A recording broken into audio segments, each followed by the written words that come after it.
మీరొక మాజీ మావోయిస్ట్‌గా కేశవరావు గారి ఎన్‌కౌంటర్ వెనక ఎటువంటి కారణాలున్నాయి? ఏమన్నా మీకేమన్నా అనుమానాలున్నాయా? ఎన్‌కౌంటర్ వెనకాల కారణాలు చాలా స్పష్టంగా వాళ్ళ ప్రకటన స్పష్టం జేసింది. చాలా స్పష్టంగా డీకేఎస్‌జెడ్‌సీ కమిటీ, మావోయిస్ట్ పార్టీ స్పష్టం జేసింది. వాళ్ళు జేసిందేంటంటే దాంట్లోపట ఇప్పుడు 6 నెలల కానుండి గూడా అంటే అక్కడ కేశవరావు, అక్కడ కంపెనీ 7 తోటి ఉంటున్న విషయం గూడా వాళ్ళకు ముందే సమాచారం ఉంది. అంటే అక్కడ నా పార్టీ నుంచి లేదా ఆ కంపెనీ నుంచి గూడా కొంతమంది ముందే పోయిండ్రు. పోయి ఏందంటే వాళ్ళు అంటే అక్కడ ఒక ప్రత్యేకమైన పరిస్థితి ఏందంటే ఇక్కడ లేకపోతే అక్కడ ఉండడమే గ్యారంటీ. హ్మ్. హ్మ్. నువ్వు మావోయిస్ట్ పార్టీలో లేవు అనంటే నువ్వు ఆడికెళ్ళిపోయినుంటే ఆడ తుపాకీ పట్టాలి. వాళ్ళతో తిరగాల్సిందే. లేకపోతే నీ బతుకులేదు. నిన్ను చంపేస్తారక్కడ. అవును. నువ్వెక్కడికి పోలేవు గూడా. ఎక్కడికి పోయినా నిన్ను పట్టుకొచ్చి చంపేస్తారు. కాబట్టి ఈ నేపథ్యంలో గూడా వాళ్ళక్కడ ఆ సమాచారం అంతా పోయింది. పోయిన నేపథ్యం పోయిందనే విషయం గూడా వీళ్ళకి తెలుసు. బసవరాజుకి కూడా తెలుసు. కానీ వాళ్ళు అక్కడ ఆ ప్రాంతంలో కాలు చేయకుండా వాళ్ళు ప్రాంతం అంటే ఒకే ప్రాంతంలో ఏం లేరు. కిలోమీటర్ల పరిధిలో పడి కూడా వాళ్ళ డేరాలు మారుస్తుంటారు. వాళ్ళేమి అంటే వాళ్ళు పోయినప్పుడు ఎక్కడైతే ఉన్నారో ఆ పాయింట్‌లో ఉండరు. కానీ మాడ్ అనే ఒక ప్రాంతం. మాడ్ అని అంటే అదొక అంటే ఒక వాళ్ళ డివిజన్ అది. ఆ డివిజన్ లోపట ఒక 6, 7 దళాలు తిరుగుతాయి. దాదాపు ఒక 2, 300 గ్రామాలు, చిన్న చిన్న గ్రామాలు ఇంకెక్కువ గూడా ఉంటాయి. చిన్నయి, పెద్దయి చాలా ఉంటాయి. చాలా 100, 150 కిలోమీటర్ల పొడవుంటది. వెడల్పు గూడా ఒక 60, 70 కిలోమీటర్లు ఉంటది. అంటే కరెక్ట్‌గా నేను చెప్తలేను. కొద్దిగా హ్మ్. పెద్ద హ్మ్. ప్రాంతం అది. అవును. గుట్టల పైన మళ్ళీ గుట్టలుంటాయి. గుట్టల పైన మళ్ళీ గుట్టలుంటాయి. 3 గుట్టలుంటాయి. హ్మ్. ఆ! ఒక్కొక్క గుట్ట ఎక్కడానికి కింద నుంచి గుట్ట ఎక్కాలంటే గంట, గంటన్నర పడతది. మళ్ళెక్కాలి, మళ్ళెక్కాలే. వంపులు, దింపులు అనేకమైన అది ఉంటది. దట్టంగుంటది. కాబట్టి అలాంటి దాంట్లో గూడా వాళ్ళు ఉంటుండ్రు. అయితే దానికి ఎప్పుడు గూడా ఈ 6 నెలల కాలం నుంచి గూడా ఏందంటే వేల బలగాలు, వేల బలగాలు 20,000, 10,000, 15,000 బలగాలు ఒకేసారి అంటే అటు బీజాపూర్ నుంచి, ఇటు నారాయణపూర్ నుంచి, అటు కాంకేర్ నుంచి, ఇటు దంతేవాడ నుంచి 4 జిల్లాలు గదా! అంటే 4 జిల్లాలు అంటే బస్తర్ లోపట 4 జిల్లాలు ప్రభుత్వం ప్రకటించుకుంది. అవును. ఆ 4 జిల్లాల నుంచి ఫోర్స్ అంతా వస్తుంది గదా! సీఆర్‌పీఎఫ్ బలగాలు, మిలిటరీ బలగాలు, డీఆర్‌జీ బలగాలు, స్పెషల్ ఫోర్సు అత్యాధునికమైన ఆయుధాలతోటి ఆటో వెపన్స్ తోటి, రాకెట్ లాంచర్లు, మోటార్లతోటి తర్వాత డ్రోన్లు గూడా అంటే కింద నుంచి బలగాలొస్తుంటే డ్రోన్లు పైనుంచి వస్తున్నాయి. శాటిలైట్స్ గూడా అవి ఇవాళ అక్కడ మావోయిస్టుల కదలికల కోసము ఇవన్నీ చేస్తుండ్రు. కాబట్టి ఇలాంటి నేపథ్యం లోపట ఒక అంటే పొరుగు దేశం పైన యుద్ధం చేస్తే ఎట్లయితే ఉంటుందో, ఆ టైప్ లోపట గత సంవత్సర కాలం నుంచి అక్కడ ఒక యుద్ధంలాగా నడుస్తుంది. కాబట్టి అలాంటి పరిస్థితి లోపట మావోయిస్టులు చాలా కష్టంగా చాలా ఇబ్బందులు ఎదుర్కొంటుండ్రు. అయితే వాళ్ళు ఆ ప్రాంతాన్ని వాళ్ళు వదిలిపెట్టి పోవాల్సి ఉండే పోలేదు. అంటే బసవరాజైనా. అవును. కాబట్టి అలాంటి నేపథ్యం లోపట వాళ్ళకి 17 తారీఖు వాళ్ళకొచ్చినాయి 25,000 బలగాలొచ్చినాయి. వీళ్ళకి తెలుసు డేరా షిఫ్ట్ చేసిర్రు. మళ్ళీ డేరా షిఫ్ట్ అయిన 19 తారీఖు మళ్ళీ అంటే 5, 5 సార్లు ఎన్‌కౌంటర్ అయింది. ఒకే రోజు హ్మ్. హ్మ్. వీళ్ళ పైన. ఏమి కాలే. ఏమి కాలేదు. 20 తారీఖు 19 రాత్రి అన్నం తినలేదు. 20 తినలేదు. 60 గంటలు అన్నం, నీళ్లు లేవు. చివరికి వాళ్ళు ఒక కాడుండి మళ్ళీ పోదాం అనుకుంటే కూడా చుట్టూ బలగాలే. ఎక్కడికి పోలేని పరిస్థితి. అంటే అడుగు తీసి అడుగు పెడితే కూడా పోలీసు బలగాలున్నాయి. కాబట్టి ఆ పరిస్థితిలో కూడా తిండి కూడా లేని పరిస్థితిలో కూడా వాళ్ళు ఉన్నారు వాళ్ళు. ఇక వస్తే చంపడం, సావడం తప్ప మరో గత్యంతరం లేదనే దాంతోటే వాళ్ళున్నారు వాళ్ళు. 21 తారీఖు ఉదయం ఫైరింగ్ స్టార్ట్ అయినాయి. ఆ ఫైరింగ్ లోపట అంటే వాళ్ళ దళము 60 మంది ఉన్నది 35 మంది ఉన్నారు వాళ్ళు. ఆ 35 మంది లోపట 28 మంది చనిపోయిండ్రు. 7గురు వాళ్ళు తప్పుకొని పోయిర్రు. ఒక గండి కొట్టిర్రు. హ్మ్. అంటే చుట్టూ అంటే వీళ్ళ చుట్టూ బలగాలున్నాయి. అంతటా వాళ్ళు పొజిషన్స్ తీసుకొని మళ్ళీ వాళ్ళ బలగాలు ఒక్క వలయం కాదు 2 వలయాలు, 3 వలయాలు, 4 వలయాలు ఉంటారు వాళ్ళు.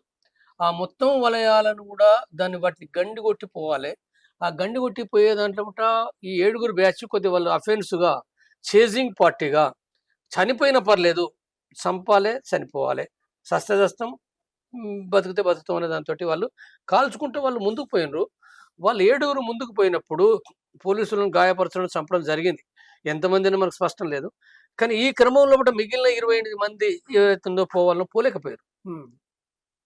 కాల్పులు చేసిర్రు వాళ్ళు గూడా. కానీ ఆ కాల్పుల్లో కూడా వీళ్ళు చనిపోయారు.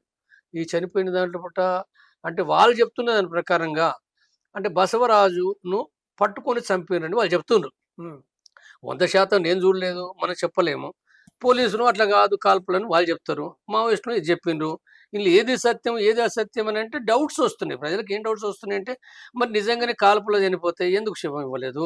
హ్మ్. ఆ! హ్మ్. అవును. అంటే ఇప్పుడు శవం గూడా మా ఇప్పుడు డౌట్ గూడా అదే ఇప్పుడు ప్రధానంగా. ఇప్పుడు ఒక్క రోజు కాదు, 2 రోజులు కాదు, 6 రోజులు, వారం రోజులు ఇవ్వకుండా మొదట ఇస్తానన్నారు. పోయిన తర్వాత కుటుంబాలు పోయిన తర్వాత ఇంకా 2 రోజులు ఆగాలన్నారు. ఆ 2 రోజుల్లో కూడా కారణం అర్థం కాలే. తర్వాత బెదిరించిర్రు. పత్రికలు వచ్చినాయి గదా! నేను అవును. చెప్పటం లేదు. అవును. అవును. పత్రికలనే మిమ్మల్ని ఇక్కడనే ఉంటే మిమ్మల్ని ఎన్‌కౌంటర్ చేస్తానని చెప్పి తీసుకుపోయి పట్టణం అవతల కూడా వదిలిపెట్టిండ్రు. హ్మ్. తర్వాత వాళ్ళు పోయి మళ్ళీ ఆంధ్రప్రదేశ్ కోర్టులో ఏసిర్రు. కోర్టులో ఏసిన తర్వాత కోర్టు చివరికి తీర్పు ఇచ్చింది ఆంధ్రప్రదేశ్ కోర్టు. ఆ కోర్టుకు ఛత్తీస్‌గఢ్ అడ్వకేట్ జనరల్ వచ్చిండు. వచ్చి మేము శివాలు ఇస్తాం. మా ప్రభుత్వం ఇస్తదని చెప్పి చెప్పిండు. మళ్ళీ పోయిన తర్వాత మళ్ళీ శివం ఇవ్వలే. హ్మ్. మళ్ళీ తర్వాత మళ్ళీ పోలీసోళ్ళు ఏమన్నారు, మాకు పైనుంచి ఆర్డర్ లేవు తాళాలేసి మేము ఇవ్వమన్నారు. ఈడికి పోతే ఆడికి, ఆడికి పోతే ఈడికి వాళ్ళని తిప్పి తిప్పి చంపారు. తిప్పి తిప్పి కుటుంబాలన్నీ పోయినాయి గదా! అవును. కేశవరావు కుటుంబం పోయింది, మన విజయలక్ష్మి కుటుంబం పోయింది, రాకేష్ కుటుంబం పోయింది, సంగీత్ కుటుంబం పోయింది, నా నాగేశ్వర కుటుంబం పోయింది. ఈ 5 కుటుంబాలు పోయినరు. పోయిన తర్వాత కూడా వాళ్ళకు శవాలు ఇవ్వకుండా తిప్పిండ్రు. తిప్పి చివరికి ఏం చెప్పిర్రు, చివరికి లేదు మేము ఇవ్వము.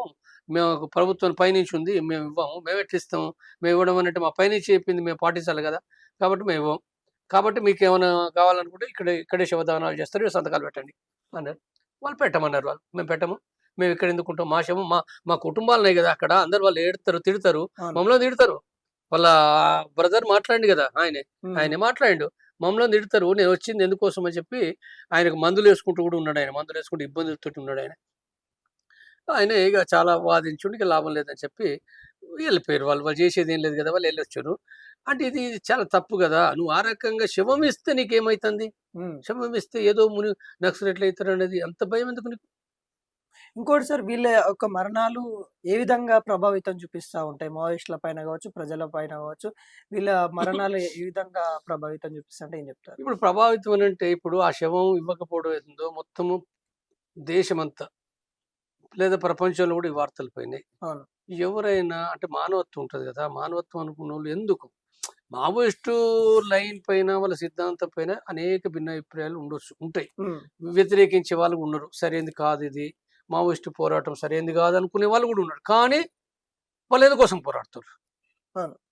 వాళ్ళేమో ఇంటి కోసం పోరాడుతున్నారు కదా! దొంగలు, లంగలు ఈ సమాజం చూస్తారు. వాళ్ళు 50 ఏళ్ళు, 40 ఏళ్ల నుంచి వాళ్ళు అన్నీ వదిలిపెట్టి వాళ్ళు కష్టపడుతుర్రు, పని చేస్తుండ్రు, ప్రజలను చైతన్యవంతం చేస్తుండ్రు. సరే సాయుధ పోరాటాలు వేరే. ఎవరు తప్పు పట్టరు గదా! తిరిగి వాళ్ళని వాళ్ళకి వ్యతిరేకంగా ఉన్న వాళ్ళు గూడా శవాన్ని ఇయ్యకపోతే ఏమనుకోవాలి ఆళ్ళు? శవాన్ని ఇయ్యకపోతే ఇదంతా అసలు బీజేపీలో ఉన్నోళ్ళు కూడా నేను కూడా చాలా మంది మెజారిటీగా వాళ్ళకి అంతరాత్మనే ఉంటే బీజేపీలో ఉన్నోళ్ళు గూడా నేను చెప్తున్నా 100కి 90 మంది చెప్తున్నా నేను. హ్మ్. 100కి 90 మంది శవం ఇవ్వకపోవడం తప్పని అంటారు బీజేపీ వాళ్ళు. నువ్వు విడివిడిగా మాట్లాడు. విడివిడిగా మాట్లాడితే బీజేపీ వాళ్ళు మాట్లాడతారు. పోలీసులు గూడా మాట్లాడతారంటాను నేను. పోలీసు అధికారులు గూడా మాట్లాడతారు. అవును. ఎవరో అధికారి గవర్నమెంట్ చెప్పింది కాబట్టి మాట్లాడక తప్పదు వాళ్ళ బతుకంతా గాని. కాబట్టి మానవత్వానికి వ్యతిరేకంగా చేయడాన్ని ఎవరు సపోర్ట్ చేయరు. అంటే ఆ ప్రభావం ఏందంటే కొంతమందికేందంటే కొంతమందికి ఉండొచ్చు.